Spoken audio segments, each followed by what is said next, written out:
Assalamualaikum warahmatullahi wabarakatuh. Salam sejahtera untuk kita semua. Om Swastiastu, Namo Buddhaya, salam kebajikan. Perkenalkan, nama saya Muhammad Ali Setiawan. Kali ini saya akan menyampaikan materi tentang audit efektivitas SDM, audit kondisi lingkungan kerja, dan audit efektivitas. Sebelum memasuki pembahasan yang utama, kita terlebih dahulu mengenal apa itu audit. Audit SDM merupakan penilaian dan analisis yang komprehensif terhadap program-program SDM. Audit termasuk studi terhadap fungsi manajemen SDM pada organisasi secara keseluruhan termasuk yang dilaksanakan oleh manajer dan para supervisor. Audit SDM menekankan penilaian evaluasi terhadap berbagai aktivitas SDM yang terjadi pada perusahaan dalam rangka memastikan apakah aktivitas tersebut telah berjalan secara ekonomis, efisien, dan efektif dalam mencapai tujuannya dan memberikan rekomendasi perbaikan atas berbagai kekurangan yang masih terjadi pada aktivitas SDM yang diaudit untuk meningkatkan kinerja dari program atau aktivitas tersebut. Selanjutnya, dengan cara apa audit SDM membantu meningkatkan kinerja atas pengelolaan SDM? Di sini saya akan menyebutkan tiga saja. Menyediakan umpan balik nilai kontribusi fungsi SDM terhadap strategi bisnis dan tujuan perusahaan. Kedua, menilai kualitas praktik, kebijakan, dan pengolahan SDM. Ketiga, melaporkan keberadaan SDM saat ini dan langkah-langkah perbaikan yang dibutuhkan. Selanjutnya, apa tujuan audit SDM? Saya akan menyebutkan tiga saja. Menilai efektivitas dari fungsi SDM, menilai apakah program atau aktivitas SDM telah berjalan secara ekonomis, efektif, dan efisien. Ketiga, memastikan ketaatan berbagai program atau aktivitas SDM terhadap ketentuan hukum, peraturan, dan kebijakan yang berlaku di perusahaan. Selanjutnya, apa manfaat audit SDM? Kita ambil dari teori dari William B. Werther Jr. dan Kate Dalvis. Beliau menyebutkan ada 10. Di sini saya akan sebutkan 3 saja. Mengidentifikasi kontribusi dari Departemen SDM terhadap organisasi. Kedua, meningkatkan citra profesional Departemen SDM. Ketiga, mendorong tanggung jawab dan profesionalisme yang lebih tinggi karyawan Departemen SDM. Selanjutnya, pendekatan audit SDM secara umum. Yang pertama, menentukan ketaatan pada hukum dan berbagai peraturan yang berlaku. Kedua, mengukur kesesuaian program dengan tujuan organisasi. Ketiga, menilai kinerja program. Audit efektivitas sumber daya manusia. Sekarang kita masuk poin-poin penting dari pembahasan kali ini. Isu efektivitas SDM jarang dilakukan akan tetapi sebenarnya merupakan komponen penting untuk meningkatkan kinerja perusahaan. Kunci utama agar menjadi perusahaan terdepan di lingkungan industri. Kunci utamanya adalah perusahaan memperkerjakan yang efektif, yang memiliki motivasi dan komitmen kerja yang tinggi serta kompetensi yang mampu meningkatkan kinerja diri dan secara langsung meningkatkan kinerja unit kerja. Selanjutnya, efektivitas sumber daya manusia dinilai dari beberapa aspek. Sebelumnya, motivasi, pengembangan diri, terwujudnya keseimbangan antara kehidupan kerja dan kehidupan pribadi. Audit kondisi lingkungan kerja. Di sini keselamatan dan kesejahteraan kerja atau K3 mengutamakan upaya preventif. Oleh sebab itu perlu upaya untuk identifikasi, evaluasi, dan pengendalian risiko dan bahaya potensial yang ada di tempat kerja untuk mengidentifikasi masalah keselamatan dan kesehatan kerja.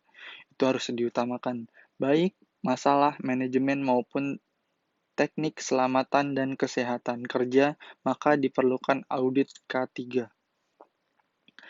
Mari kita mengkaji indikator kesenjangan terhadap program K3. Yang pertama, Training indikator suatu metrik tradisional yang mengukur upaya ketiga yang telah dilakukan dan upaya menilai ada atau tidaknya suatu loss. Di sini indikator ini dapat dilihat dari statistik kecelakaan, penyakit, biaya pengganti pegawai yang cacat dalam melaksanakan tugasnya, kendaraan yang mengalami kecelakaan juga. Yang kedua, current indicators. Suatu metrik yang mengukur seberapa jauh program K3 dilembagakan di lingkungan perusahaan. Di sini kita melihat indikator ini dapat dilihat dari analisa dan laporan penyelidikan penyebab kecelakaan, penemuan audit K3, dan statistik kunjungan pegawai yang berobat. Ketiga, leading indicators. Suatu matriksnya meramalkan efektivitas program K3 dengan menekan pada pelibat pegawai. Indikator ini dapat membantu perusahaan menemukan kendala program K3 dan mengatasi permasalahan K3 dari kualitas program audit K3, kajian dan analisa terhadap sikap dan persepsi pegawai, kualitas saran atau masukan yang diajukan dari pegawai, keterlibatan manajer senior, dan bekerja dalam proses dan sistem K3. Tindak lanjut hasil kajian program K3. Selanjutnya, Peraturan SMK 3 atau di Indonesia penerapannya mengacu pada Peraturan Menteri Tenaga Kerja pada tahun 1996 dan Pedoman Penerapan Sistem Manajemen Keselamatan dan Kesehatan Kerja atau yang kita sebut barusan SMK 3. Sebagaimana berikut ini. Komitmen dan kebijakan. Perencanaan, penerapan, pengukuran dan evaluasi, tinjauan ulang dan peningkatan oleh pihak manajemen. Pembahasan yang terakhir, audit efektivitas organisasi departemen atau unit kerja. Mengukur efektivitas organisasi, dalam hal ini evaluasi terhadap pencapaian sasaran organisasi bukanlah suatu yang mudah untuk dilakukan. Menurut Duff, pendekatan kontingensi dapat digunakan untuk mengukur efektivitas organisasi, dalam hal ini departemen atau unit kerja sumber daya manusia. Tiga pendekatan transformasi input menjadi output. Yang pertama, goal approach, pendekatan sasaran yang menekan pada output. Yang kedua, resource approach. Yang ketiga, internal process approach. Selanjutnya, yang mencakup aspek individu, kelompok, dan organisasi departemen atau unit kerja SDM dapat dinilai dari perspektif. Yang pertama, pimpinan dan staf SDM dalam arti mereka memiliki kompetensi sesuai tuntutan tugas saat ini maupun yang akan datang sehingga mampu menampilkan kinerja yang optimal. Dalam hal ini, kita bahas dari penemuan Ulrich, tuntutan kompetensi manajer departemen atau unit kerja SDM agar efektif dan memberikan nilai tambah mencakup 5 hal. Yang pertama, kemampuan memberi kontribusi strategik. Kedua, pengetahuan dan wawasan bisnis industri. Ketiga, kredibilitas pribadi. Keempat, kemampuan memahami proses bisnis fungsi-fungsi MSDM dan membuat inovasi dalam penerapannya. Yang kelima, kemampuan memanfaatkan teknologi informasi dan administrasi.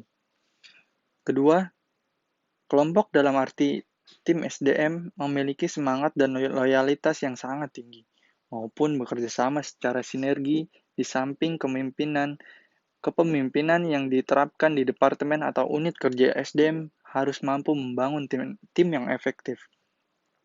Ketiga, budaya departemen atau unit kerja SDM yang kuat yang selaras dengan budaya perusahaan dan menjadi acuan bagi pimpinan maupun pegawai dalam berperilaku, termasuk iklim kerja dan sistem reward yang mendukung terwujudnya nilai-nilai budaya yang diinginkan.